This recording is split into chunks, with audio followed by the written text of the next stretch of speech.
Revolution Radio, freedomslips.com. You don't need to expect us. We're already here. Most are afraid of unknown depths, skirting shores thinking world flat, and with the island girls in celebration of new religion. Nobody led me or said this way. I sailed alone on makeshift raft with wind as companion.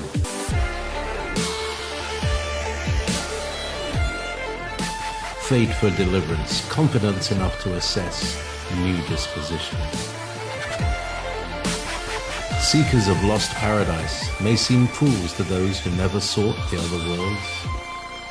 Welcome to Momentary Zen with Zen Garcia. Visit www.fallenangels.tv. You're listening to Revolution Radio. As little as long ago, or as far away as forever. This is where we meet to celebrate what never was as it comes to pass. Welcome, friends. I'm your host, Zen Garcia. This is Momentary Zen here on Revolution Radio at freedomslips.com. Thank you for taking the time to join us this evening. We're completing a third in the series that I've been doing with Peter Moon on the Buscegi Mountain discoveries and its connections to a Hall of Records, a holographic library said to have been created by giants over 50,000 years ago, according to the star chart alignment that comes up when the history of the world is replayed in review. Peter, are you there? I'm here. Can you hear me okay? I can, and I thank you for joining us again for a third part in the story.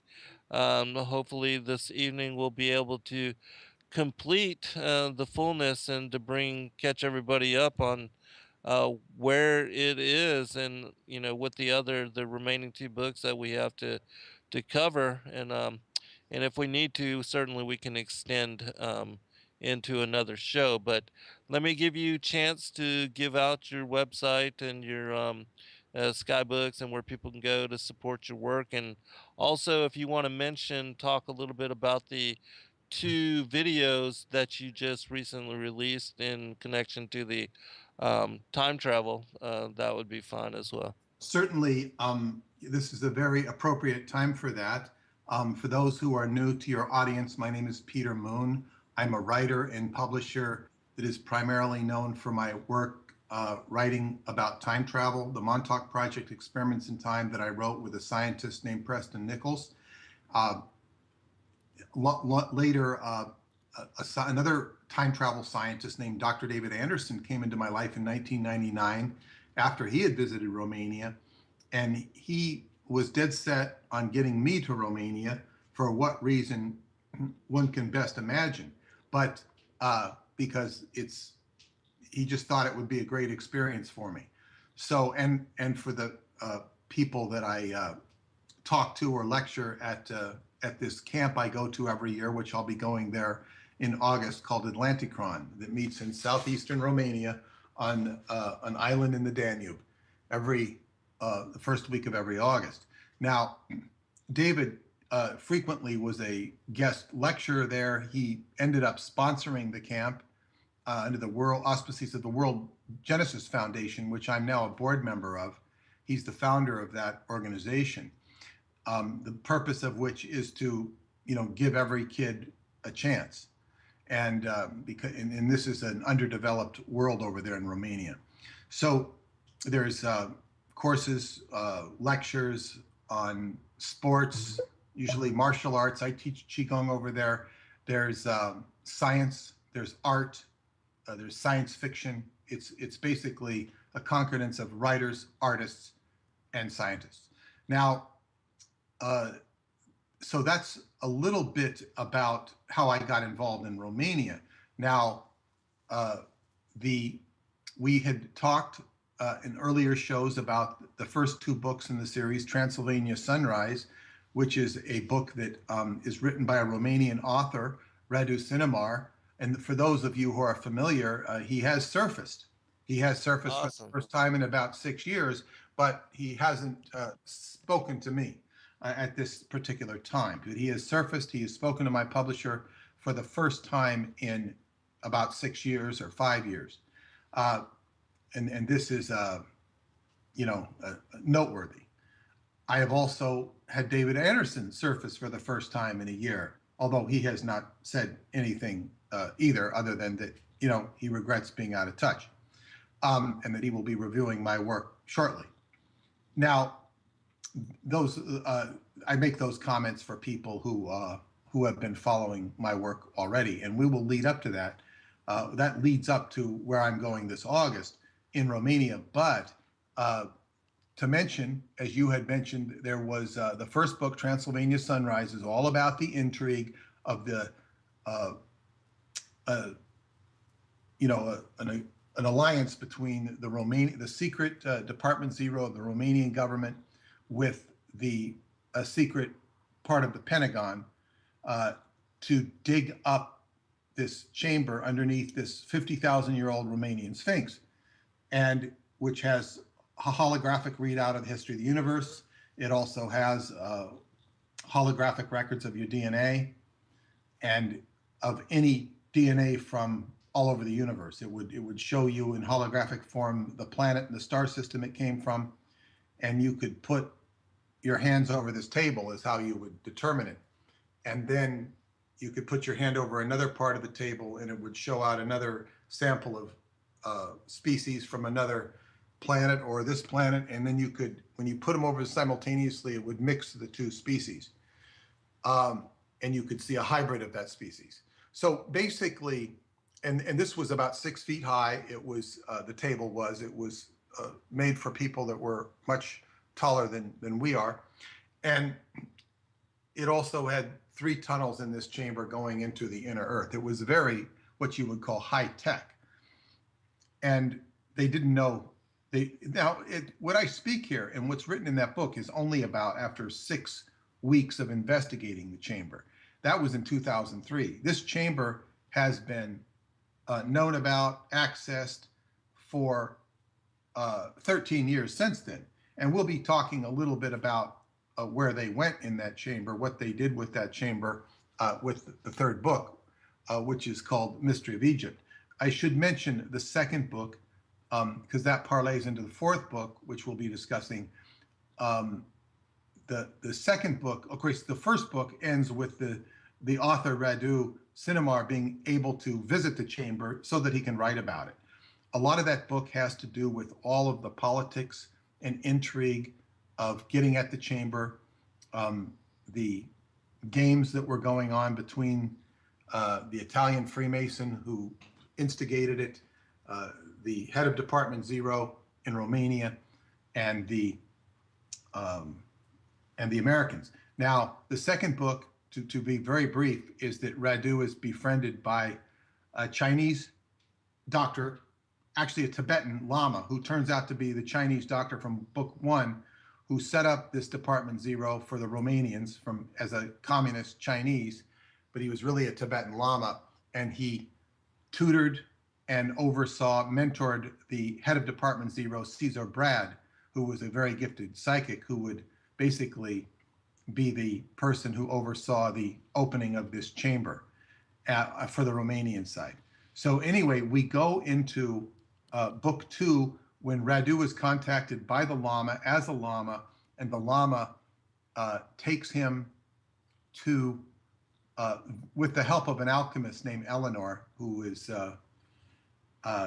discovered, he's part of a long tradition of alchemy, which enables you to live forever, or at least thousands of years, provided you don't have a physical accident.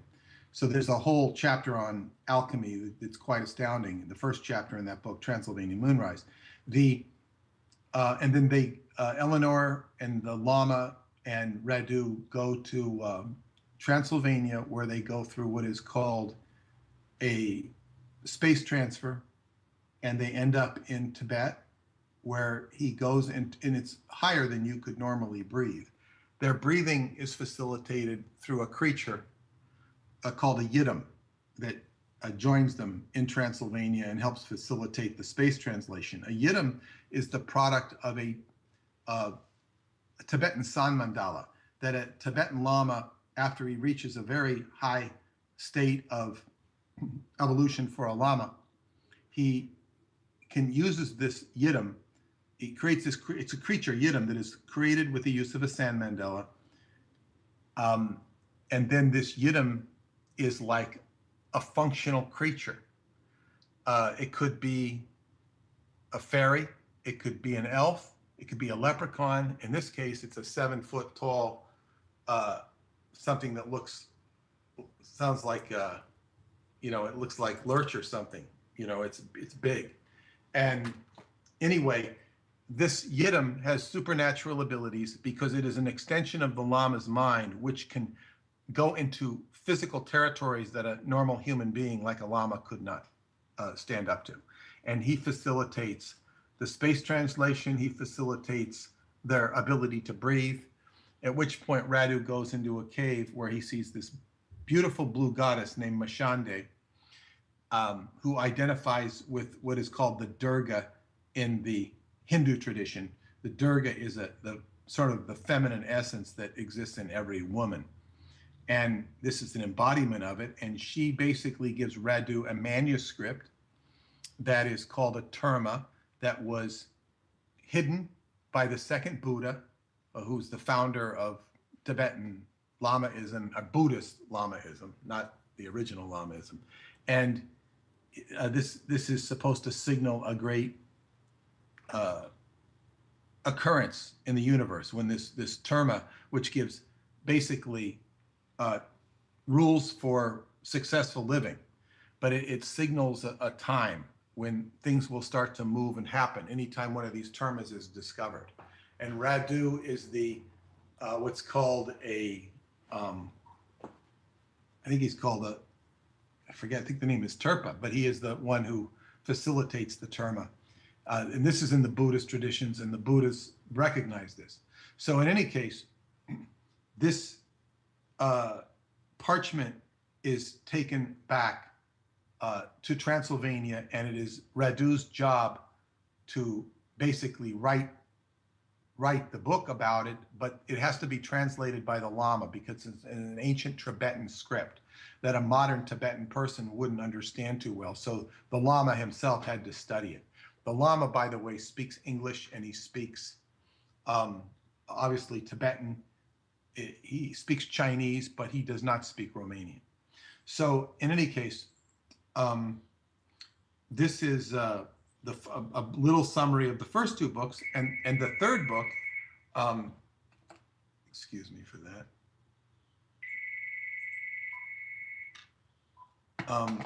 The third book is called Mystery of Egypt, and this has to do with the exploration of one of the tunnels in this chamber beneath the Buscegi mountains where the Sphinx is.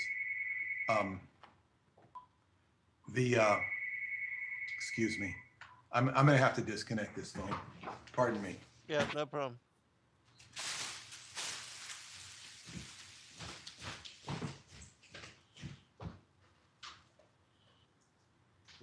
He'll be right back, everyone, and then we'll continue. Yeah, I'm back. I just had to. Okay. Well, just a couple questions, and then please continue. It's a good time for questions. Go ahead.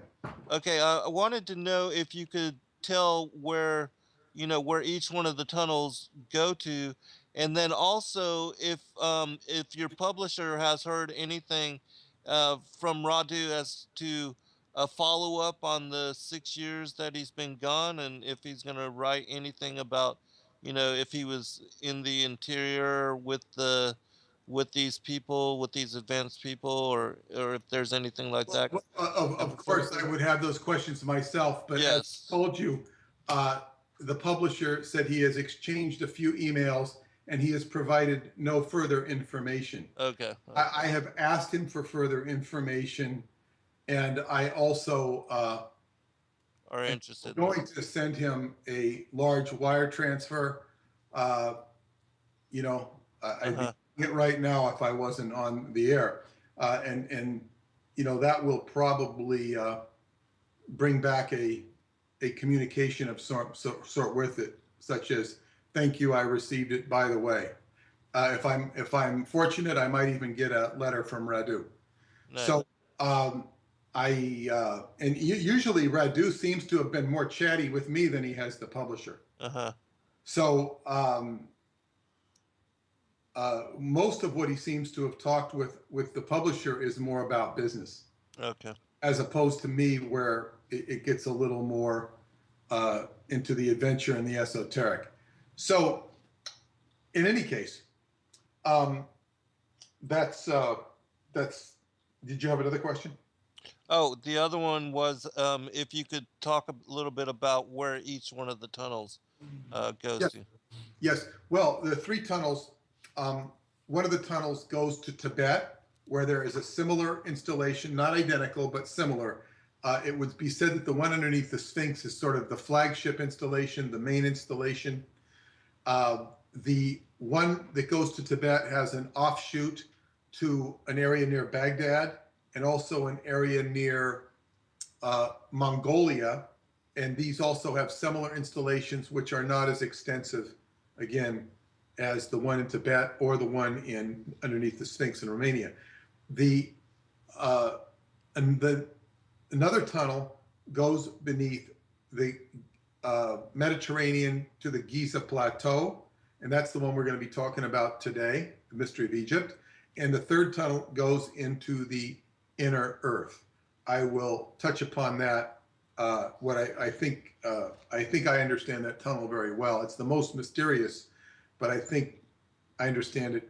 I think I have the best beat on that of all the tunnels, and that's it refers to book 4. But in any case, when book 3 starts, Caesar Brad, who is the psychic who was the head of Department 0, has now been I guess promoted to pretty much fully in charge of Department 0. He's I think he's been promoted to colonel or something. And Radu has been taking care of the alchemist's house. It was the Lama's idea to let Radu stay in the house and keep it, because this alchemist is very wealthy, because he's inherited a lot of wealth. He was set up to be wealthy. He did not grow up wealthy. He grew up in a communist country.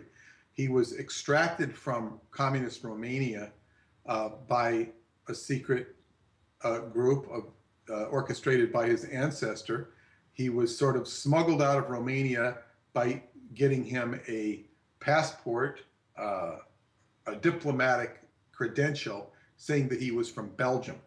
And being that he spoke French, which is what they speak in Belgium, he was able to pass through security in Western Romania, and he was wished a bon voyage by the communist border guard.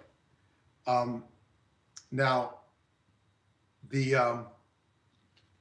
so anyway, Radu is staying in the alchemist's house, and he gets a sudden surprise call from Caesar, which he was just thinking about Caesar, and he's just so overjoyed because he hasn't heard from Caesar in a long, long time, at least a year, I think.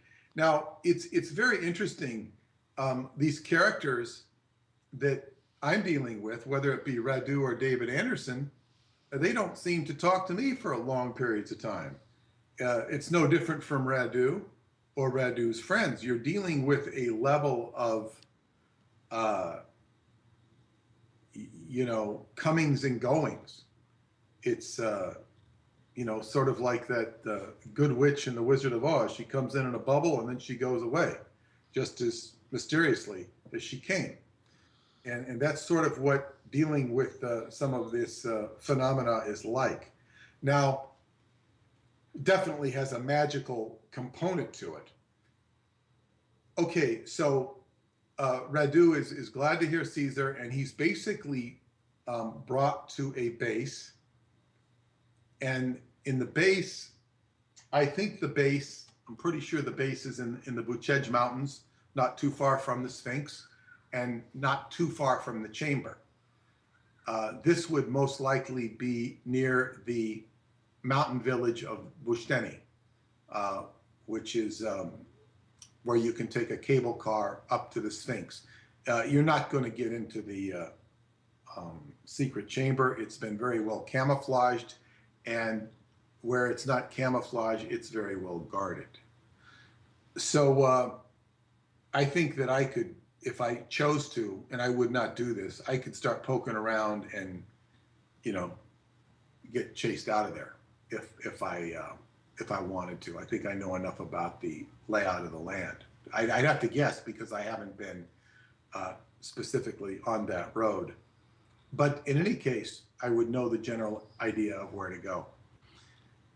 And I could also find people to help me get there. But I would not do that because when the whole tradition there is when you're allowed to access it, you will access it. You don't have to push the envelope. You will be taken there.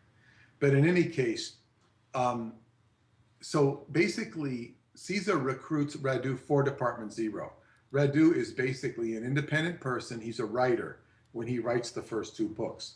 But now he's going to be recruited into Department Zero, although he's really a civilian. He's not military. So this creates, in the future, a little bit of awkward situations because he's not strict military per se, but he is a part of Department Zero. So he has to go through some physical training and a great deal of preparation. I said a great deal. We're talking probably like what amounts to a basic training. And I don't mean to suggest that he was going through military basic training, but he was going through a basic training to prepare him for this journey where he would go in this underground vehicle, which had been created with the help of the United States technology. This is the most advanced technology that one can imagine. And it's being created for this journey, for this project. So Radu is gotten in physical shape, and he might had some mental training by Caesar as well. I don't recall. It's been a long time since I've read the book. But basically, what the plan is for him to participate in a team. And the team is going to include Caesar, Radu, another Romanian, and then two Americans. And one of the Americans, he's the most interesting character in the whole book. His name is Aiden. He would be described as your quintessential tech nerd. But what he brings, now they're going to go in this vehicle, which is like, boy, when they describe it, it reminds me of some sort of beetle-shaped golf cart that's much more elaborate, sort of maybe a little bullet-shaped, and it's got these sensors. You heard about these Tesla cars that can kind of dictate where they're going. Well, this has sensors that is far in capacity of the Tesla car, in particular the one that recently crashed, because it's not relying on just visual, it's relying on feel, sound, and everything. So it can go at great speeds. And they've got all of the creature comforts, because the initial journeys through that tunnel did not have such sophisticated traveling gear. And this was created, a vehicle was created to enable, to make it easier for the people traveling in this third tunnel. Now, there's a very sci-fi aspect to this tunnel, because when you actually see the tunnel that's near what's called the projection hall, it looks like it has a dead end. It doesn't look like a tunnel that's much deeper than a big closet, but it has an aspect to it where it has some form of crystals around it, or some sort of devices where you actually go out of this world. So the tunnel, it's said that so when they go through the tunnel, it's a tunnel. It looks like a tunnel. And it sounds like it's a virtual tunnel, because they're going through this tunnel just like it's a real tunnel, but it's almost like they're going in a parallel world or a parallel time. It's Is that very sort of like the Stargate, where they You know how they enter into the and then they cross over into another dimension type. I don't know. I think Stargate, from what I've seen of it, is you just go, you're in one world and now you're in another world. Yeah. It's like Dorothy walking through the door and going into Oz. No, it's not like that. They're going Okay. through a tunnel. They're going through hundreds, thousands of miles of tunnel to get to Egypt. And so Uh-huh. it's like he describes it as best he can. He does a pretty good job, but it still eludes you. It's like a parallel. The tunnel is like a parallel world of hyperdimensionality that they have to go through. Now, if they were writing, he could have made up other stuff if he wanted to say it was a geological tunnel. He states emphatically that the one to Tibet, Baghdad, and Mongolia is a physical tunnel, but this one is not. And so they have the adventures of the tunnel, and they have to stop every so often to take a break, to rest, to stretch. And I think they camp out in on the way because it's a long journey. So I think it takes them 2 days, and they're going at a rapid speed. So there are adventures at the tunnel. When they get to the rest stop, there's old, I guess what you call food and batteries to replenish them that were used for the old devices. I think they've got the batteries figured out now, but they see all the old equipment. And all of the equipment is described with great, with enough detail that it's very convincing. And it's also cutting edge type stuff. Now, I'm going to get back to this interesting character named Aiden. So he's the most interesting character because this is where I found that the book excels if you were considering it to be science fiction. It's not purported to be science fiction. And anyway, Aiden has a computer. It's a laptop, but it is a holographic computer. So in other words, it will, when you open it, it will emit a holographic keyboard, which he would work on a holographic keyboard, and he would. Hold on, Peter. We'll be right back, everyone.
All right, welcome back, everybody. I'm going to just go ahead and turn this back over to you, Peter, so that we can make it through these two books. But also, when you get a chance, if you will, talk a little bit about the Secret Parchment as well. Well, yeah, we got plenty of time for that. Okay. Okay, so I will try to wrap up the mystery of Egypt here, because the mystery of Egypt. All right, so we're talking about this computer that he had that was a holographic computer, and the keyboard was holographic, and then the screen would read out holographically. Okay, now Aiden was a genius. He was I described him as a tech nerd, but he said, Aiden describes himself as, he said, it's almost like he has this intuitive relationship with the computer. It's like he's kind of part AI. It's an extension of him, or he's an extension of it, so to speak. There is a great deal of sympathy wrapped up between the device and Aiden's quality or state of being and mental faculties. So basically, he can figure out amazing things. He can figure out trajectories. He can analyze the living daylights out of something. So he's also, a genius. So he's a very interesting character. The computer is equally interesting. And he also explains, he says, this computer is really, it's a very powerful, amazing device. He said, but this is nothing compared to the computer, the most highly classified computer in the Pentagon. He says, that is huge. And that is a holographic computer, he said too. So he's telling us that there is a holographic computer within the secret structure of the Pentagon. Now, whether that's true or not, if any person who has high security clearance in the U.S. government, that is close to Barack Obama, that is close to very sensitive areas, and hears this, more often than not, this particular person is going to be on the outside looking in. He's not going to be an insider, And if he was an insider, he's not going to be phoning me up and saying, yeah, I know about this computer. Oh, I know about it. He's not likely to anyway. So this is the level of secrecy we're dealing with. Now, there is one person who frolics in that level of security. Well, at least two. One of them is Dr. David Anderson, and another one. And I'm not saying he knows anything about this. I'm not saying he doesn't, because I don't really know what he knows and what he doesn't, except that he's chosen to keep silent about it. Another one is Preston Nichols, who operates from another reference frame, but still he will have strange associations with security issues. And the more deeper you get into security issues, sometimes the weirder it gets, the more surreal it gets. And that's only one indication that means you don't belong there. And I mean, you don't belong there for your own good, because if things start to get surreal, such as in Alice in Wonderland, you're likely are prone to become discombobulated. So in any case, what they end up doing is they go to this other area beneath the Giza Plateau, where there is a somewhat similar device to what but it's different. And what this includes, it's a lot of what you would call crystal slabs that are finely cut and whatnot and finished, and a lot of crystal devices made of crystals, big crystals.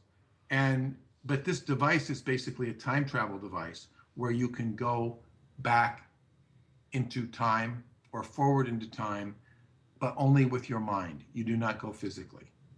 And further, the device is bioresonant, which means that if you sit in the device and you believe in things or see things, it's going to be different than what I see or believe. It's all going to be based upon our own biology and our psychology. Now, to what degree it's real, we can debate. We don't really know. But this was, so Caesar spent some time going and investigating it. He's investigated it before. Radu is allowed to try it out. The one thing Caesar says is he cannot penetrate the secrets of who built this. This, you know, when you go back in time and you start asking those questions, access denied. They are also there. Basically, the mission is to retrieve these archives. There are a huge amount of what I guess you would call like slate discs, somewhat reminiscent of a DVD or CD, and they're described as being bigger than that, and they're slate-like, and they're rectangular, as I recall. And if you position them in a certain way, these discs or slates or whatever you want to call them, archival records, will read out a holographic pocket of time. It could show you, you know, the year 1800. It could show you, God knows what it could show you. And there were this huge archives, and they were there to go back and collect as many of them as they could. They couldn't collect them all, there were too many. And they were going to bring them back to the United States. They were going to be flown back to the United States and studied. Now, this is one of the more intriguing, I guess what you call speculations that I've indulged in. When I first heard this story of them bringing back these discs or these archival pieces of footage, and it doesn't really state whether they're bioresonant. I don't know that they were. I don't know that they weren't. But let's just assume they're historical records. So I said, well, what are they going to do? Bring these back? They're going to need so many people to look at these things, I thought. They're going to have to borrow from the CIA. They're going to have to borrow from the FBI. They're going to have to have people sign documents, bring in the Army, probably the Navy, and have thousands of people looking at these archives and writing reports on them. It's too much for a team of 5 to digest. And I said, this sounds ridiculous. Who are these people that are going to sit there and look at these and write these archives? They're not even going to be genned in on the process. It would be too weird. Until one day, there's a radio host, I believe he's on Revolution Radio, Alex Studer, and he's in San Francisco. And Alex had one time informed me of this huge computer that is built under Granite Mountain in Salt Lake City, right in Mormon country. And it's like the biggest computer in the world. And it would make terabytes look small. Make a terabyte look like a kilobyte. These things are so huge, that's the capacity. And then I realized, if they're building this huge computer in Utah, and that's probably what they were going to do with these archives. They were going to take these archives and put them into a digital / holographic form, because they already had a holographic computer. In the Pentagon, if we can believe the story, this computer in Granite Mountain would also have holographic capability, and the whole game was to get all this data and put it on the computer. And then you would have the mad minions of whoever's running this thing looking at it and you know, trying to evaluate the history of time, and it would all be done by computer science. What I figured, though, and this all sounds very sinister, because everything in this Utah project sounded very sinister as Alex was, you know, trying to ferret down. He was pretty well informed about it, as much as an outsider can be. But what I basically figured out was that whoever built this device in Egypt with all these archives, if they're going to let the Americans take it, there's probably a Trojan horse in there somewhere that would, I think, counteract any of the negative influences that might want to influence it. It's an assumption, it's a speculation, but it took me a while to figure out what are they going to do with all these discs they're bringing back to you in the United States, because you can't have a team of flunkies or even highly educated, dedicated Americans put on that sort of work. It's just not going to work. What are they going to be taking notes? Uh-huh. So you're saying that the computer, like the gate, kind of had a backdoor to protect itself. That's my speculation. Yeah. I mean, these people who built this computer are not dumb. They won't let you Right. access it. They have plans in store for this world, and they do not appear or portray sinister. They appear very secret and very elusive. Uh-huh. And it doesn't mean that they're good, but they don't portray themselves as being foreboding, but highly secretive. And they will, this is what Aleister Crowley said about the secret chiefs. He says, don't try and contact the secret chiefs. When they're ready to contact you, they will do so. Uh-huh. You know, the secret, and the secret chiefs, by the way, refer to the archetypal identities of the zodiac. You know, you could, and you can divide certain. You know, when Christianity came, they put angels all over the zodiac, and they reinvented the zodiac with angelic references. You can go back and study that if you have the patience to do so. But they basically rewrote astrology with angelic names and whatnot. Now, as far as the last 6 years, has not Radu been spending time with these people, or I mean, or I guess the people at the end of the tunnel, are they different than the people that created the holographic computers? Well, we're getting ahead of ourselves now, because that's going into book 4. Okay, sorry. We're going into book 4. This is sort of, you know, this is a nice overview of book 3. Yeah, right. We can end it there, because I mean there's a lot more to the book and a lot more detail, but that's the crux of the story. Mm-hmm. And I suppose when you give a talk like this, what you're trying to do is interest people in the story, tell a cohesive, interesting enough story, Yes. not only to get them to buy the book, but to you know, get the story across of what happens, what has transpired. Right, right. We can now go into the 4th book, which is called The Secret Parchment. And The Secret Parchment, the subtitle is called 5 Tibetan Initiation Techniques.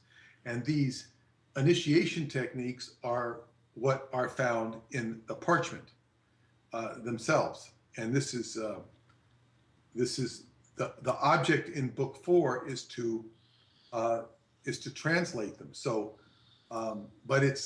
so Radu is now working in Department 0, and there is a great amount of political intrigue which resurfaces for the first time in the story since book 1. Book 1 was full of political intrigue between Romania and America, and it should be noted that Romania and America became allies after this chamber was discovered in 2003. For the first time in the history of Romania, they were staunch allies, and whereas they'd always been on the opposite sides of the fence before, although there was always a certain respect for America, I have learned from certain Romanians, but politically they really weren't allied, because you know Romania was part of the Third Reich. Although it was aligned with Russia during the Cold War, the Romanians always hated Russia because they had stolen their, you know, crown treasure, Right. World War I, and still haven't returned it. So there's some enmity enmity there, although they were, certainly friendly on the surface, but diplomatically. But so anyway, this alliance between the Americans and the Romanians is getting a little strained, and there's a lot of games being played by the politicians in Romania to get at Department Zero. They always want to get control of it because it's the hottest property in the entire country. And of course, the people that want it are not above boards. So Caesar, who is a very, I guess what you'd say, esoterically, he's trained he was psychic at birth, and he's trained, he's a rather pure individual. So he has to deal with all these sort of lower motives. And what they do, and I'm not going to go into the politics of it, but they decide to send Radu to America for a remote viewing training program, because by doing it, they sort of screw up this, they do a counter maneuver to this alliance between the Americans and the Romanians. If Radu's over there, it kind of continues this political alliance, which means the politicians can't stop in and basically destroy the relationship between America and Department Zero. So it is a political maneuver by Caesar's part, and Radu's sent over to America, where he participates in a remote viewing program where he excels at it, and he talks about some of the adventures he has in the United States. And I should add that Radu always used to say that he always wanted to meet me. And he says, I'd prefer to meet you in America. I will feel safer talking there. And David Anderson used to say to me, I'd prefer talking to you in Romania. I will feel safer there. He didn't really tell me a whole lot in Romania in regards to any of that stuff. But, and Radu certainly, he said one time, he says, I came very close to your house. He says, but I decided not to see you because it might have caused you some trouble. In other words, we could call these astral tags, or, because there's spiritual energy that follows this type of secret sector stuff that goes on. And he decided that he, might have spared me some headaches by doing this. Right. So in any case, this is how the fourth book starts out. And then just as he begins to excel, and there is one American colonel who was harassing him, relentlessly bullying him, harassing him. And this guy is kind of put back on his ears by, I think, a general, because he kind of embarrasses the hell out of the colonel. And so Radu has kind of passed the test. And right when he's gotten to the good graces of the general who's over the remote viewing program, a phone call comes in from Romania, and Caesar, and he says, you must get back on the next plane. You must get back on the next plane. I need you right here. And he flies back on the next plane, military plane, and he is brought to, I think it's called Alpha Base, where not far from many of this stuff underneath the Sphinx, and he is brought into a secret room, or not a room, it's a conference room, and there he sees the Lama, Dr. Zen, the Chinese doctor. He's now in his Chinese doctor identity, and he has this beautiful Asian woman with him, Xin Li. She's his assistant. She's described as being outrageously beautiful and exotic looking, and the Lama basically explains to him that I'm going to help you translate this book. I've worked on it, and Xin Li is going to work with you. So he's going to work with Xin Li, and she's going to, now that it's been translated, she's going to help Radu understand it, because she's going to kind of pound on his head metaphorically so that he can get it and help him understand it. And this is what he was brought back for. It's important that he must translate this. But then a whole bunch of other political intrigue starts going on. And Department Zero is under further and further attack. The General Obadia, who is over Caesar, is basically going to lose his position.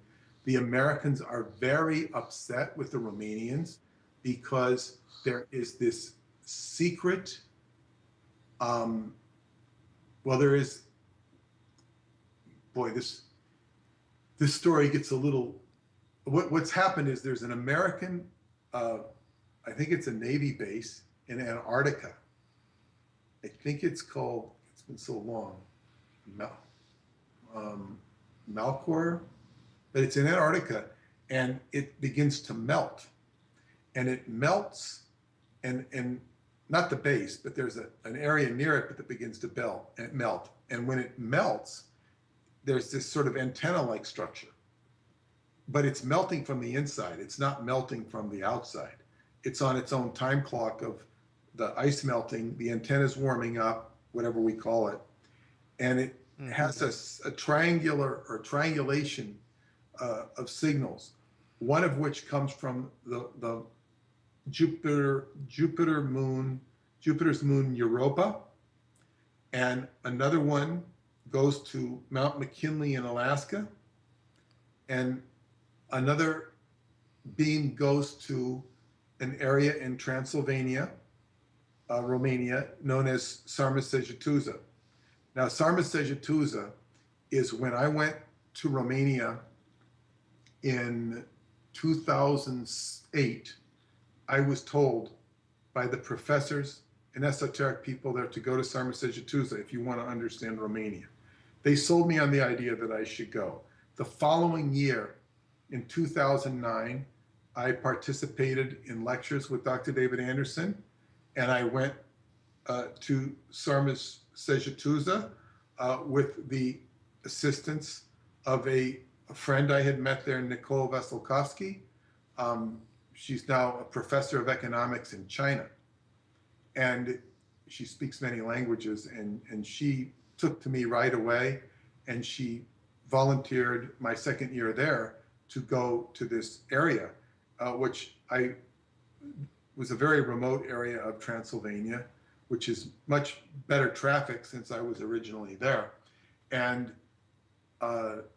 it's considered the most sacred spot, traditionally the most sacred spot of Romania and the ancient Dacians. Hold on, Peter. All right, we'll be right back for second hour, everyone.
Welcome back, everybody, for a second hour. I'm your host, Zen Garcia. This is Momentary Zen here on Revolution Radio, and I am honored to have as guests with me this evening Peter Moon. Peter, can you give out your website contact information again, and then Yes. let's get back into it. Digitalmontauk.com. I've just put up a new website today called the Time Travel Education Center. But in order to access it, you'll have to go to digitalmontauk.com, and it will lead you. You can sign up for free, you can sign up monthly, or the best value is to sign up for a year. And anyway, you can find more information on the website. There is also it doesn't yet, I'm going to fix it so it links to a new video talking about the website. I just released that campaign, but it doesn't quite link to the website yet. But in any case, you can find out more information at digitalmontauk.com. Back to the story. Yes, I was saying that this area of Transylvania, where this third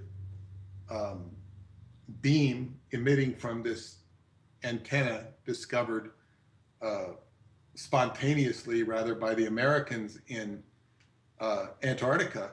And so and then there was another one going to Mount McKinley, Europa, and this area called Sarmisegetusa in Transylvania. And they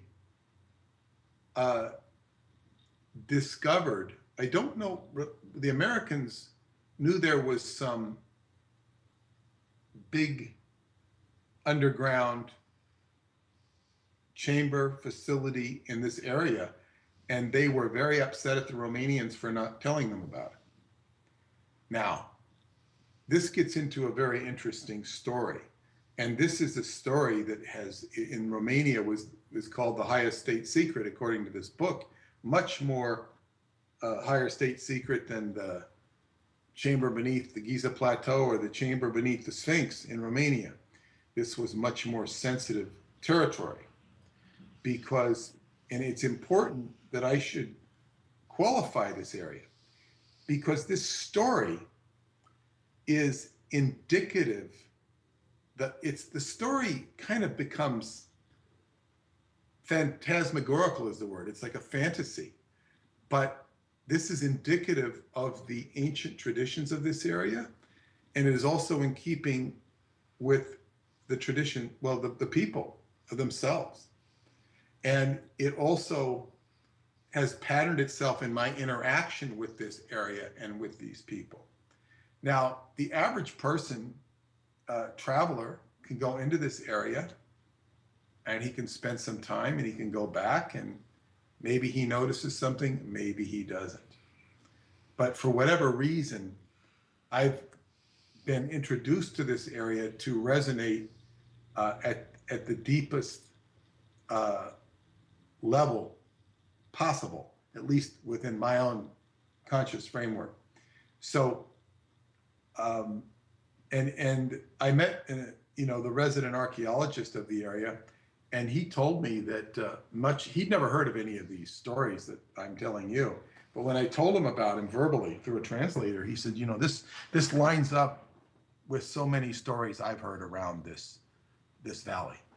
And anyway, basically, it's what this story is. And Caesar tells the story to Radu, because he says the Americans were very upset with us because they felt we were withholding great secrets from them. And he says, there's very little we know about this area. I will tell you the story. And this was actually in a file, and he goes through the security. This information I'm telling you was in I think a briefcase, and it was like held by about 4 different political people. It was such an important state secret that it would go in this briefcase that was only by reading the cornea of the eye that it would be unlocked, but it would be like held at, just sort of like how the Germans, Russians, and English and French used to guard Rudolf Hess. They would each take a quarter of the year. Well, they would do this with this briefcase. And one party of the Romanian government would hold it, then another party, and then Department Zero would hold it because it was such an important state secret. And this is the state secret. So, of course, they can be dismissed as saying this is just an incredible story. There was a professor, Constantine, in Romania, and he was an archaeologist, and he was digging up. There was a lot of archaeology going on before communism fell in 1989, and it continued after communism fell, but then they were digging up some very sensitive things. People got frightened, and this was the big fear. Constantine, one day after a dig, came back and with a young man who was helping on the dig. The young man, they were putting back the tools, and he discovered this area. It was sort of a pit they were keeping things in. He discovered a little underground opening, and they kept opening it, and it got bigger and bigger, and it was late in the afternoon, but they went down there, and the more they went down, the bigger it got. And they went on Wow. a journey that went deeper and deeper. It began to slope, and they went down, and then they went down, and it was an ancient civilization, obviously, because it had the stones or tiles or whatever they were. It was obviously a manicured area, but it was very ancient, very deep, and they kept going and going and going because it didn't end. Where does this go? Finally, as they begin to travel, the caves begin to show gold, and gold veins amidst quartz, and you'll normally find quartz and gold together. Right. But then the gold became out of proportion to the quartz, in abundance, out of proportion to everything else, until they finally reached pure gold. And it went on and on and on, and they were basically following tunnels of pure gold. And this was astounding in and of itself. And the gold, it's explained in the book, has an effect on the consciousness. It makes your consciousness much more liquid, much more fluid. And so they went and they finally found this bed. They called it a bed. It was like a sort of a platform on the ground, and it had Egyptian hieroglyphics near it on sort of a golden plaque. And it had, well, they didn't understand it, but he took pictures. Professor Constantine took pictures, and they went further and further into the underground with more golden tunnels, and they eventually led them to a series of thrones that were in a circle of thrones. I think it was 7 thrones, if I'm not mistaken. And then there were also sort of plaque-like embedded areas of gold with hieroglyphics behind those. And in adjacent or nearby this was an ellipsis sort of area that was basically a portal to another world. And they looked over, they looked into it, and the professor got a little woozy on this point. In other words, it sounded like, what reality was he in? He wasn't sure, but this is what he saw. And the young man was looking over it, and they were looking into outer space.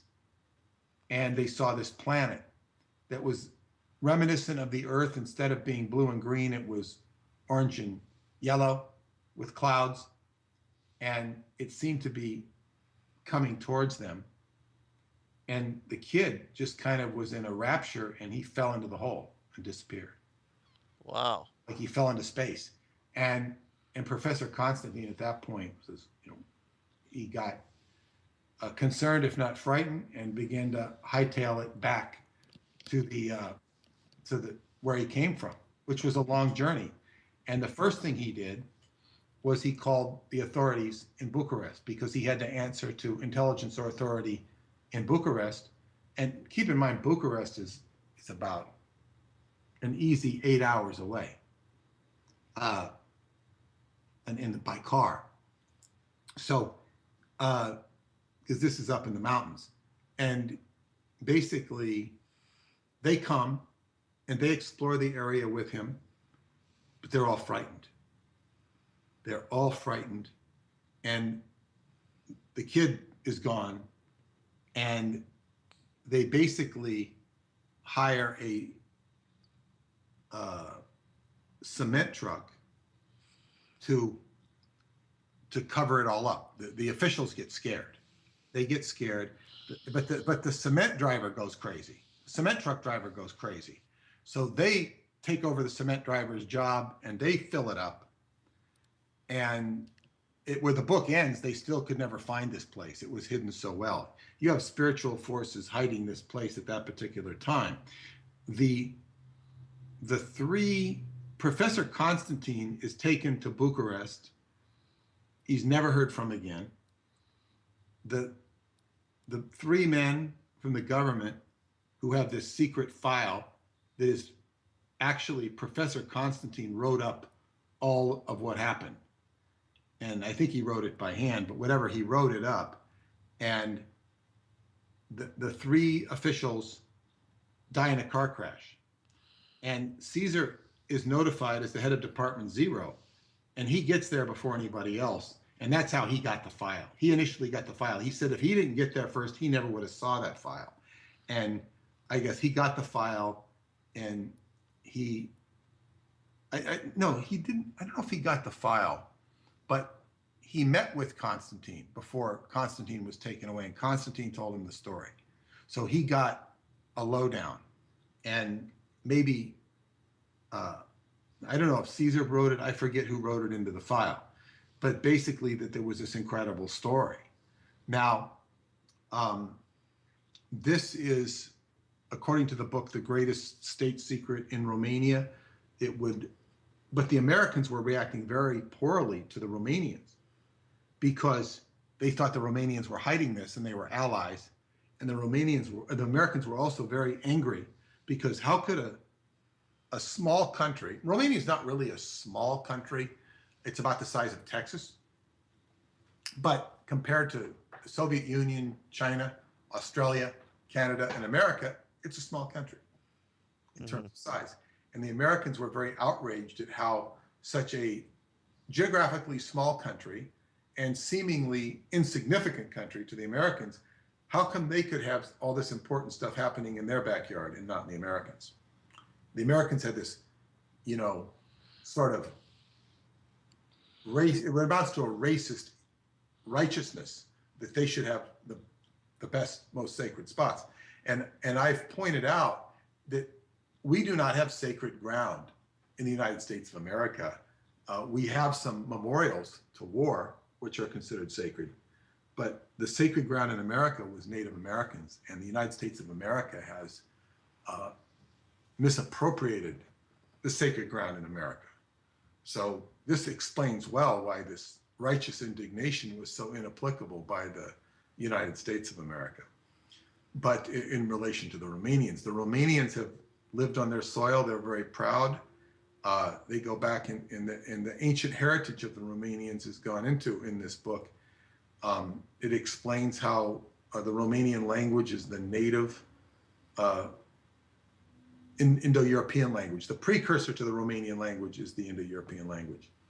And that Romanian, and I learned independently of what's said in this book, that Romanian, that you'll be told in school that Romania derives from Latin, and it's one of the Romance languages. Well, where does the word romance come from? It comes from Romania. Roman, Romance language. Well, Latin, Roma. But in any case, the Romanian language uses the Latin alphabet, but that wasn't always true. They used to use what's called the Cyrillic alphabet, which is the same alphabet the Bulgarians, the Greeks, or the Russians rather, the Bulgarians and the Russians and the Slavs use.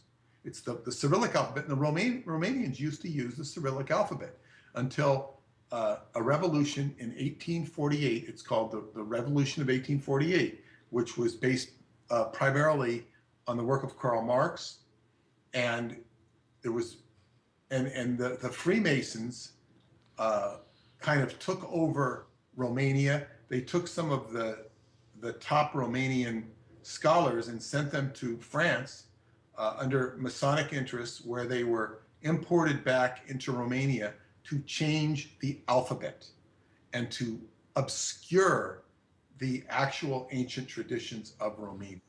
The language was changed again in the early 1900s.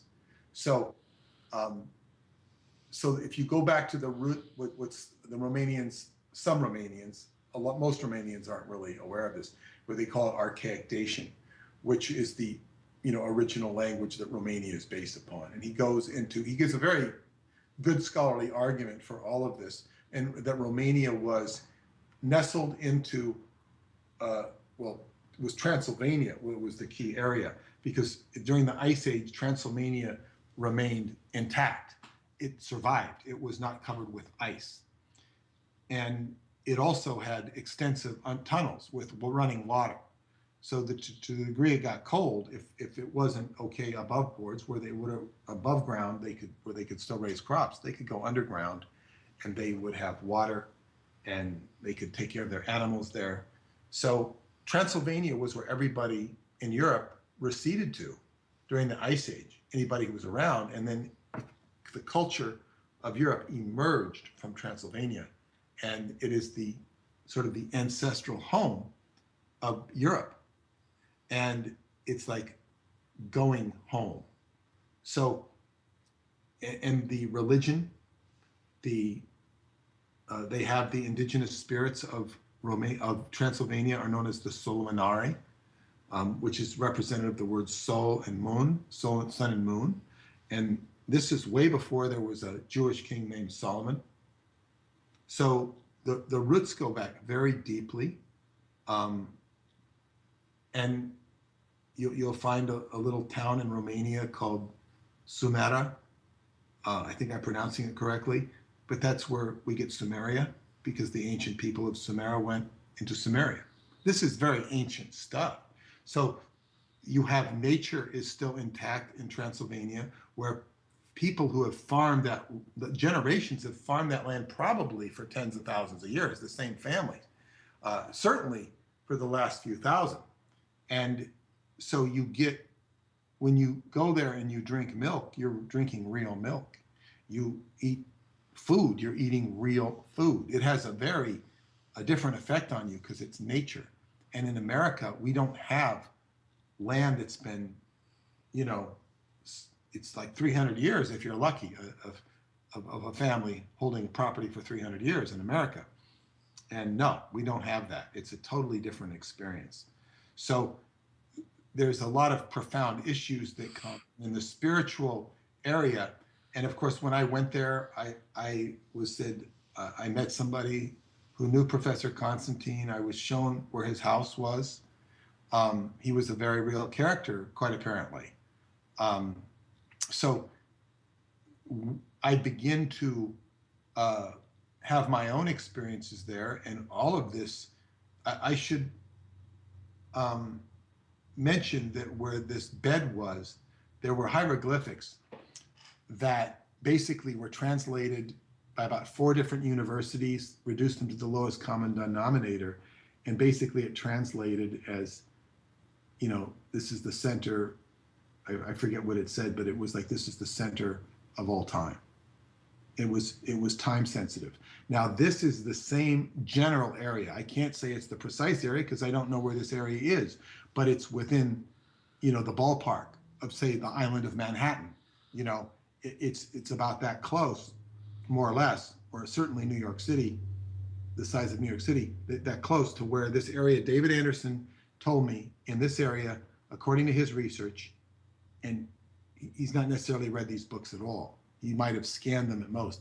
He said this area is where there was a discharge of a time reactor either 200 or 2,000 years ago, by the measuring instruments they did with their ability to detect time discharges from where somebody's doing time experiments. So there was an experiment done there 200 or 2,000 years ago, which basically melted the sediment in such a way, and that's He says nothing but a time reactor could have done that, according to, the geological studies that have been done on the area. So I'm going into this area in August, returning to the cave where I was coincidentally in 2014. I was led there by the archaeologist. I did not ask to go there. But see, this is part of the tradition of that area. The spirits will appear as shepherds and they will take you to a cave. And this will be your initiation.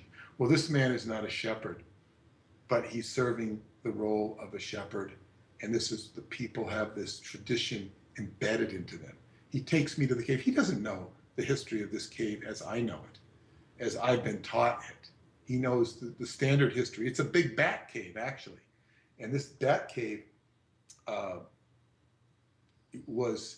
it has more bat guano or bat shit in probably than any other cave around. And so this was a road was built to it by the dictator Ceausescu to use the bat guano for fertilizer, but more for explosives. So it was an instrument of war. And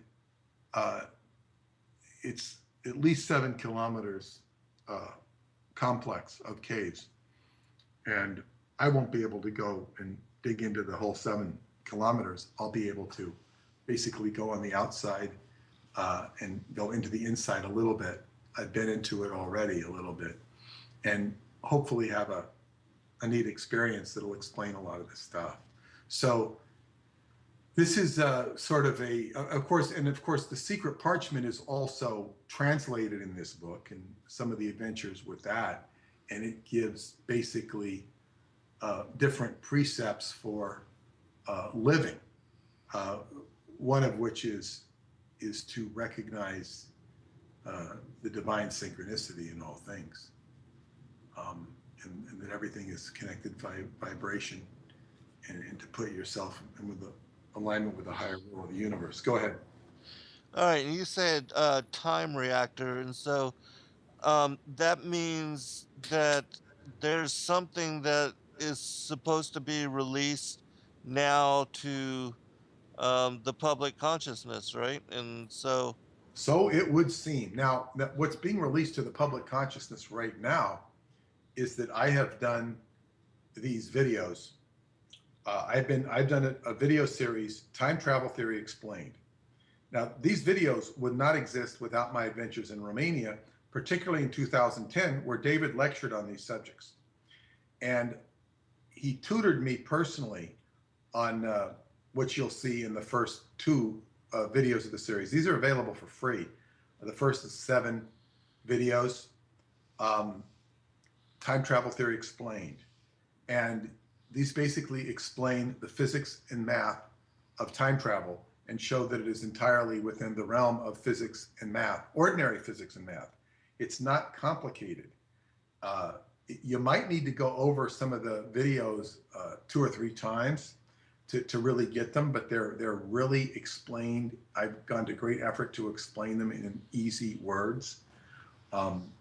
When David read my Montauk Pulse newsletter of summer 2015, where I explained how these things worked, he was so impressed with it. He says nobody's had the patience to explain it so clearly. Well, these videos are far more clear than that newsletter I wrote. They're far more clear. So I've gone to great effort, but in the process, I learned and understood this, but I wouldn't have been able to understand it had I not spent time with him and listened to him lecture, some of which went in one ear and stayed there. It didn't go out the other, but it stayed there, and I couldn't process it till years later, for whatever reason. And this is the result. Now, so then I also have the patent for the time reactor that he filed, and that was published a couple of years ago in my book, The White Bat, which is the 5th book in the series. But the White Bat, I put it in there so it would be recorded to posterity. It's now a part of the Library of Congress, and it's in thousands of books.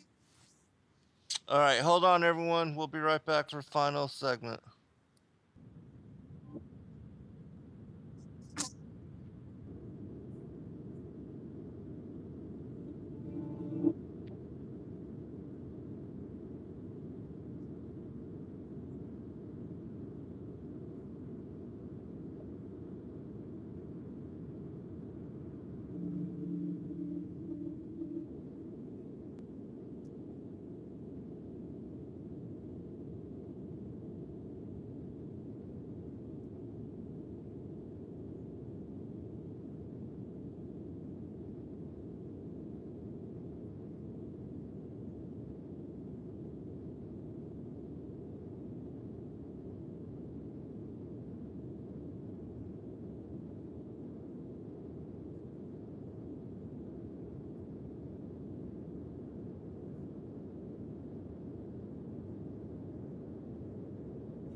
Welcome back, everybody. Just really quick news tidbit. 100 manuscripts were discovered in an Afghan cave just recently, which is going to be interesting because it's a lot of new information that should be coming to light. But anyways, there was a question for you, Peter, Yes. two. One was, have you heard about the Mandela effect? And then the other was, have you heard of a Romanian pastor named Richard Wormbrand who wrote a book called Tortured for Christ? Uh, no to the second question. The first question, I have heard of the Mandela effect, and some of the videos on it are really uh, they're just they're disinformation. I can't speak for everybody's experience on it, but they're done by people who are deliberately disinforming people and deliberately talking smack. I can't speak for every experience. I mean, they're poorly constructed in terms of what they're presenting to people. Um, uh, but whatever. And basically, the Mandela effect is a symptom of what you remembered is no longer valid. In other words, it's a form of losing your mind under the guise that time has changed. So but this is to be expected in these times, this sort of things happening where people become destabilized in their minds. And it's something that one has to look into their own mind. And they will see external changes where this corporate logo is different. Well, the corporate logos change all the time, and like David Letterman says, interview with a vampire. Well, the fact that he said it, doesn't mean it was that way. It means that he said it. David Letterman is not gospel. Interview with the vampire. Who remembers this stuff? Yeah. I recall it as Interview with the Vampire. Like some people like to remember it as Interview with a Vampire. Anyway, I'm not. I have not seen enough information to make me to subscribe to the Mandela effect, but it catches on with people. Yeah. Because people in general are extremely suggestible. Yes, they are. Extremely gullible, and Yes. the first thing you have to get rid of, you have to get rid of, but anyway. So we're getting into the most perhaps interesting part of the discussion tonight, and I'm going to correct myself. I said in that cave, it's referred to it as the center of time, where there were these hieroglyphics. I looked in the book, and the exact inscription on the hieroglyphics, what they reduced it to, it says KR-IO, Creo, and then it says Salmos, SAL-MOS, Salmos, and these words they're kind of unintelligible. And then it says in English, it's translated into "Here is forever, the worlds unite." Now, KRIO is described as KR is chronos, meaning time. IO they do not understand. They say they don't understand it. I understand it as an expression of the deity.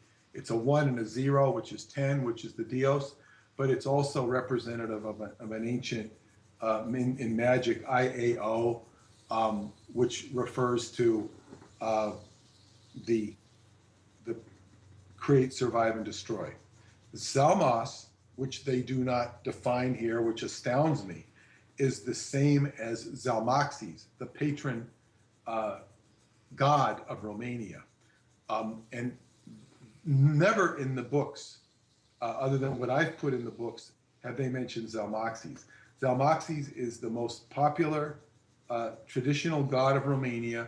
He is, Zalmaxis is where we obviously get the Yiddish word moxie, which has been transliterated into English as moxie. It's also the root word for Moses, moxie, Moses. But Zalmaxis was somebody who was uh, transformed from a man into a god. And he did this by going into a cave for 4 years, which is a traditional technique of transformation according to the Romanian tradition. The Greeks also used it, the Tibetans also used it. So this cave saying, here is forever, the worlds unite, what this tells me is that it is a sixth dimensional portal or reference frame. Sixth dimensional being, and let me explain, three dimensions, we all know what that is. Fourth dimension is time, which is a series of events that if you could get outside of, you would see all of time as a series of events, sort of like stopping a 3D motion picture. The fifth dimension refers to all potential occurrences, like every binary path you could take, like two roads in the Wizard of Oz with the Scarecrow. You can go this way, you can go that way. All the bifurcations of existence is the fifth dimension. All those potentials, they are unlimited. The sixth dimension is where you can go from any point in the third dimension to any point in the fourth and to any point in the fifth. That means any potential reality. So when it says, here is forever, the worlds unite, it is telling you that this area is a portal into anywhere, anywhere that can be conceived. And that's what it's telling you. And this is where I will be going in the vicinity of. To what degree I will be accessing it or be allowed to access it is, I guess that's why we take journeys. Mm-hmm, right. And when did you say you would be going? Very interesting. I will be there during the biorhythm of August, the famous 20-year biorhythm. 1943 was the Philadelphia experiment. 1983 was the Montauk Project. And of course, 2003 was when they discovered the chamber beneath the Sphinx. And 2023, well, that's not here yet. But every year, and the reason I don't plan it to be there during that time, I'm actually coming home on the second to the last day of the biorhythm. I'm leaving on the 13th. I will fly home on the 14th, but I will be there during the 11th, the 10th, and the 11th, and the 12th. Now, this happens by happenstance. It doesn't happen because I say, I'm going there during the biorhythm. They actually changed the date of Atlanticron. It used to be the last week of July, but because of the floods, the island wouldn't dry out enough because it's submerged in water during part of the year. So when the island dries out, so they delayed Atlanticron, so it makes it more serviceable for me to be in Transylvania during the famous biorhythm. I do not plan it that way. It happens, by serendipity. Right, right. Well, definitely going to be very interesting, and definitely looking forward to further reports. And hopefully you'll hear from Radu too, and get some feedback on his experiences if he's going to be able to release details on that. I know probably all your listeners are, wondering about all that. One of the things that's stated in the book Transylvania Moonrise, very astutely, is I think it's the Lama talking, and he says, people think things will never change. Change is the most common thing in this universe. Right. So you could be, sitting there with your thumb up your rear for 10 years, and you think nothing's going to change, Well, it will change. Things will change. So, yes, we can expect that these characters who have disappeared for so long to reappear. And under what guise, what construct, we do not know. But I have been much more deeply accepted into the energy of that country. I now have a Romanian wife who I met at Sarmas. Oh, wow. Congratulations. I told you that, but she's been with me a year and a half now in the United States, and we will both be returning to Romania. She has not been able to return because it took about a year to get her green card. Mm-hmm. So she can now travel and return with no problem. But so this kind of makes me one of them in an energetic level. Mm-hmm. And that was actually what prompted David Anderson to call me in January of 2015 when I wrote to him and told him that I'd gotten married, and he called me that very night to congratulate me, and that sort of renewed our acquaintance. And he spoke to her on the phone for about 5 minutes, and she was very impressed at his grasp of Romanian. He spoke it very well. I don't know how he can do that, but he certainly is very good with languages. So in any case, yes, it's as if I'm being set up for a experience, because right before I go to Romania, I hear from David Anderson. I hear that Radu has surfaced again.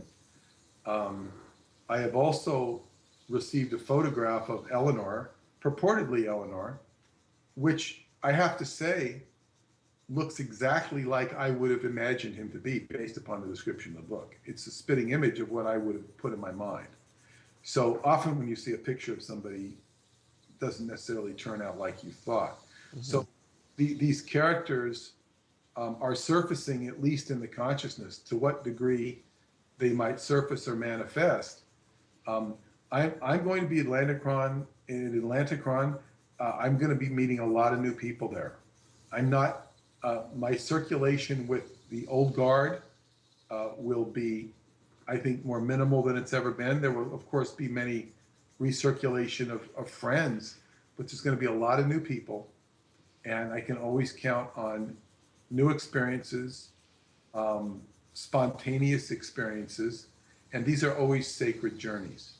So it's going to be, a very interesting adventure, and we will see what happens. I have no anticipation. I have no expectation. Yes. Yeah. Best way to enter into a journey. Can you talk a little bit about the Secret Parchment, and has there been any work in that regard as far as the translation, or It's completed. What can you tell us about that, and about some of the specifics, the 5 techniques? Certainly. Let me draw it up here, because what I did. Okay, now these are written out. It's not horribly long. When I say long, it's not as long as the Declaration of Independence. It's like one parchment. Mm-hmm. It might be like, I don't know, but it's a lot of flowery language because they speak in a lot of flower. Right, metaphors. So I created what is called a crib sheet, or 5 precepts or initiation techniques. I consolidated them and simplified them in my own words. I suggest that people read the book, particularly, chapter 3 of the book, which translates them, mm-hmm. and go back into and do your own translation. But this is what I summarize them as. Number 1 is compassion. There is a divine source of compassion in this universe, and we need to recognize it and link to it. Mm-hmm. It's important. If you don't conceive, now we all might not experience compassion, but if we don't recognize that there is compassion, we're not going to resonate with compassion. We're going to resonate. That's how somebody becomes a devil. They say it's a compassionless, it's a world of broken dreams and dog eat dog, and it does not make for a happy person. Or a happy world. No, exactly. Number 2, and this is right with Buddhism. All we are is a result of what we have thought.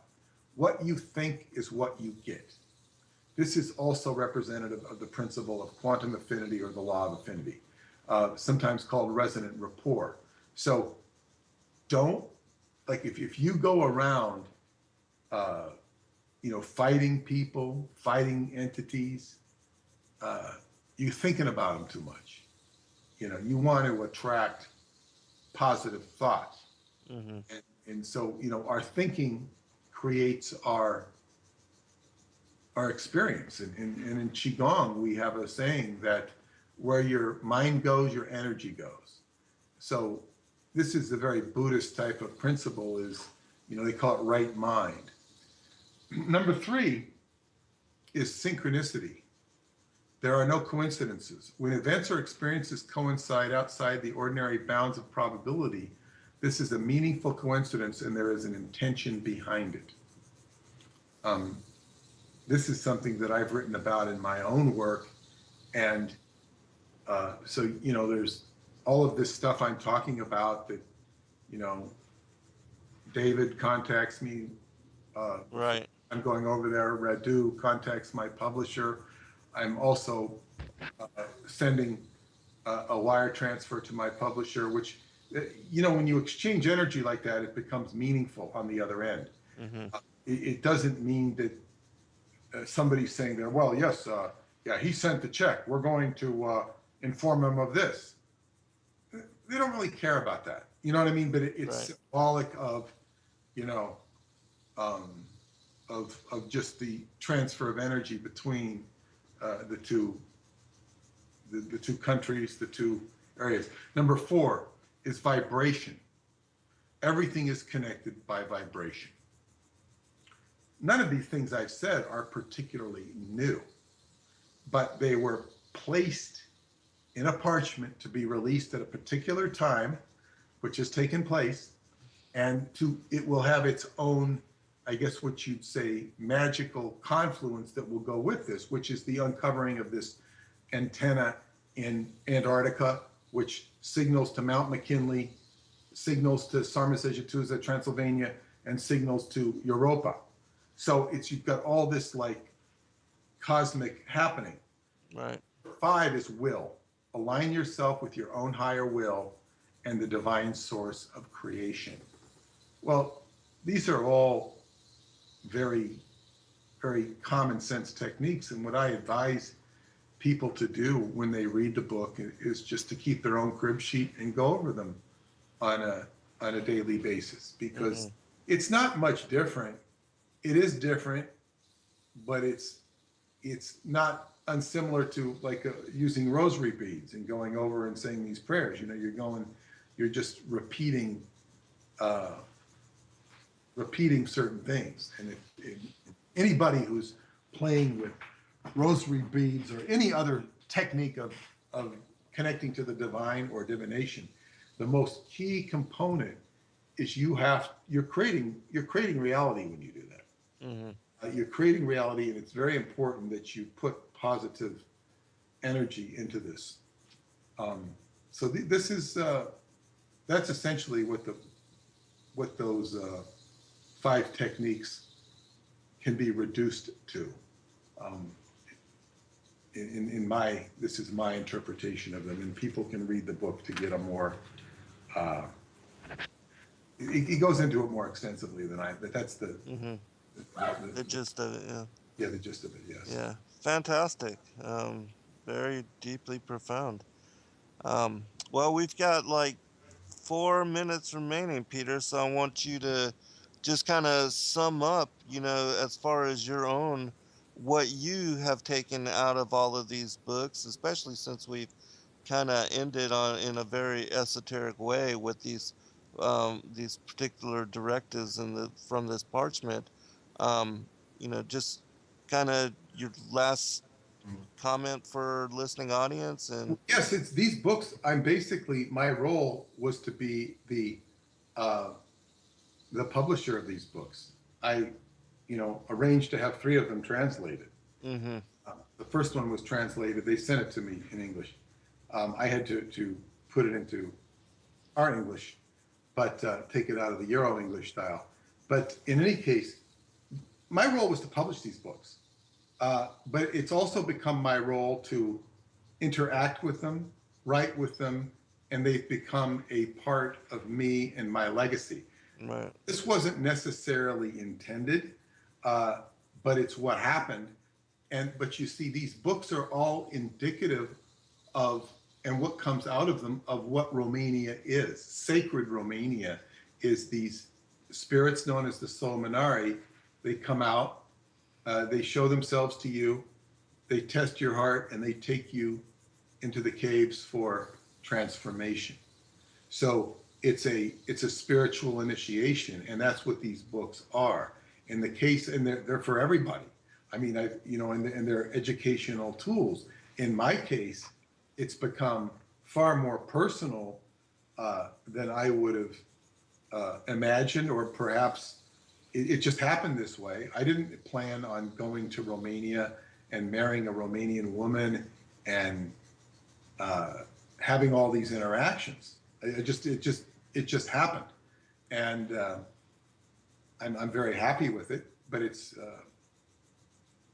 life is very interesting.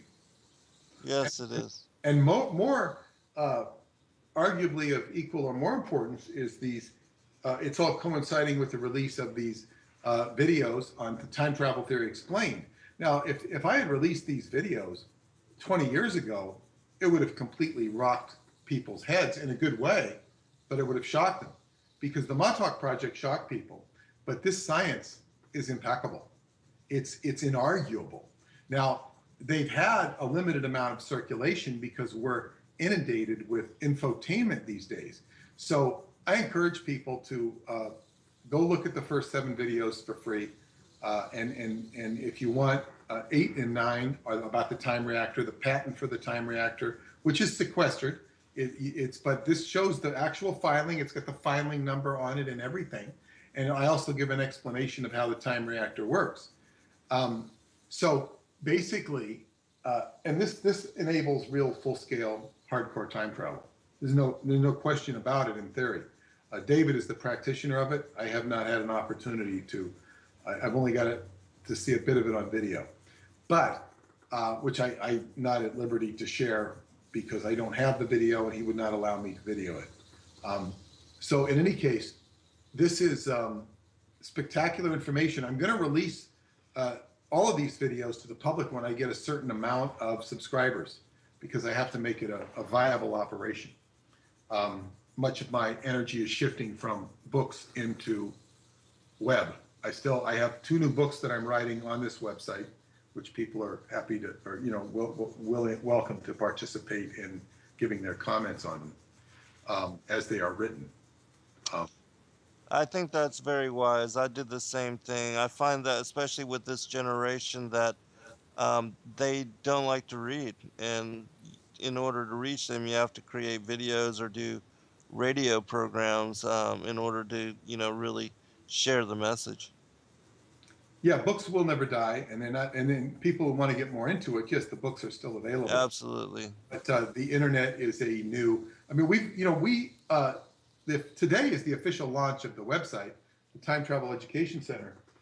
But we've already got a healthy amount of signups without, even before we announced it.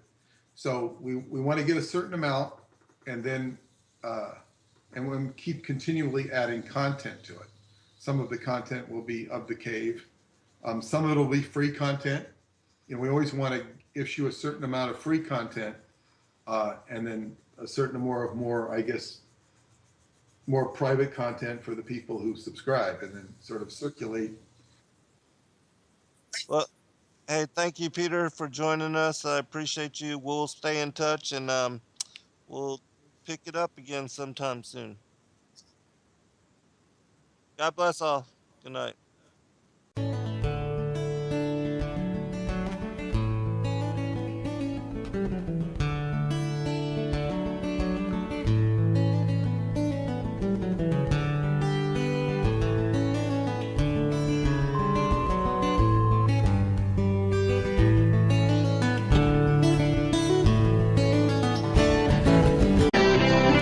Revolution Radio, freedomslips.com. You don't need to expect us. We're already here. Most are afraid of unknown depths, skirting shores thinking world flat. And with the island girls in celebration of new religion. Nobody led me or said this way. I sailed alone on makeshift raft with wind as companion.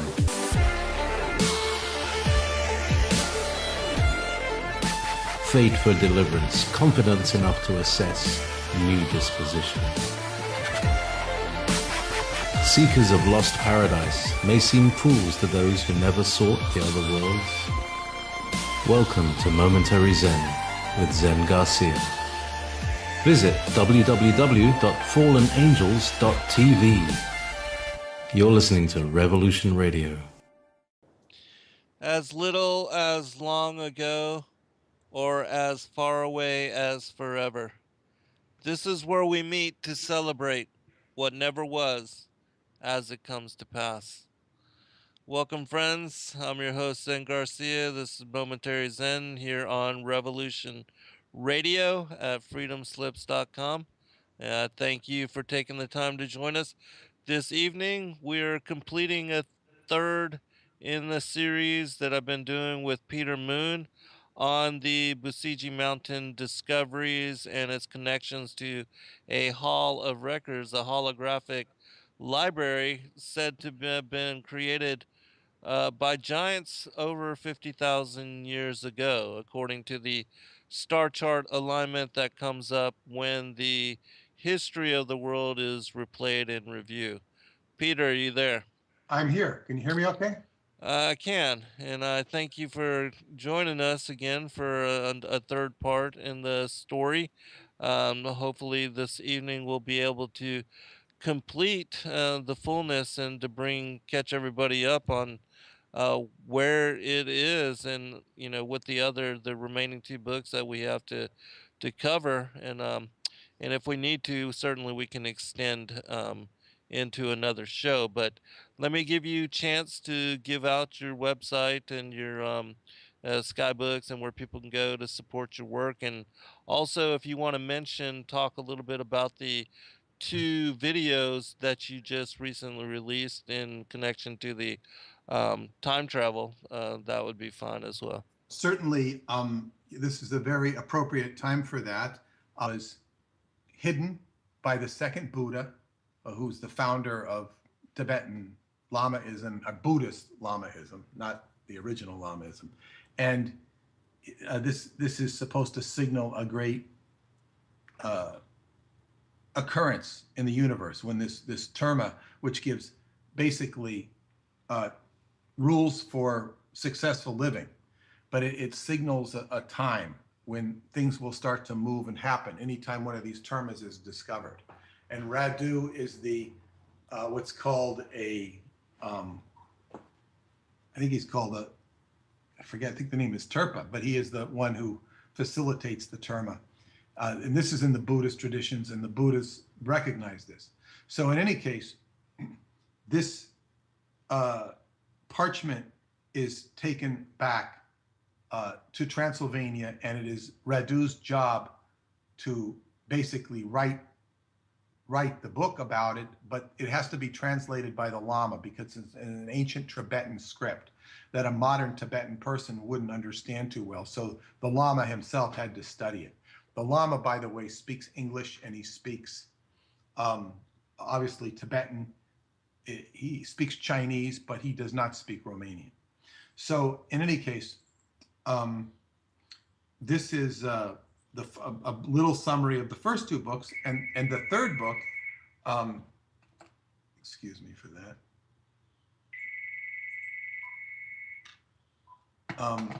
The third book is called Mystery of Egypt, and this has to do with the exploration of one of the tunnels in this chamber beneath the Buscegi Mountains where the Sphinx is. Excuse me. I'm going to have to disconnect this phone. Pardon me. Yeah, no problem.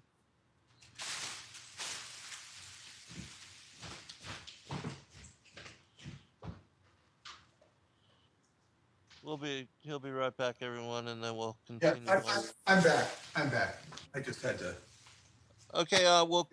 Just a couple questions, and then please continue. It's a good time for questions. Go ahead. Okay. I wanted to know if you could tell where where each one of the tunnels go to. And then also, if your publisher has heard anything from Radu as to a follow up on the 6 years that he's been gone, and if he's going to write anything about, if he was in the interior with these people, with these events in Romania. But to mention, as you had mentioned, there was the first book, Transylvania Sunrise, is all about the intrigue of the,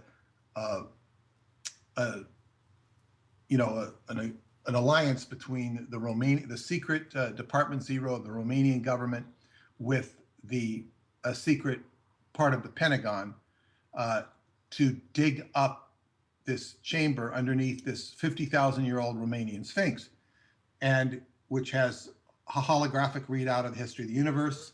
It also has holographic records of your DNA and of any DNA from all over the universe. It would show you in holographic form the planet and the star system it came from, and you could put your hands over this table is how you would determine it.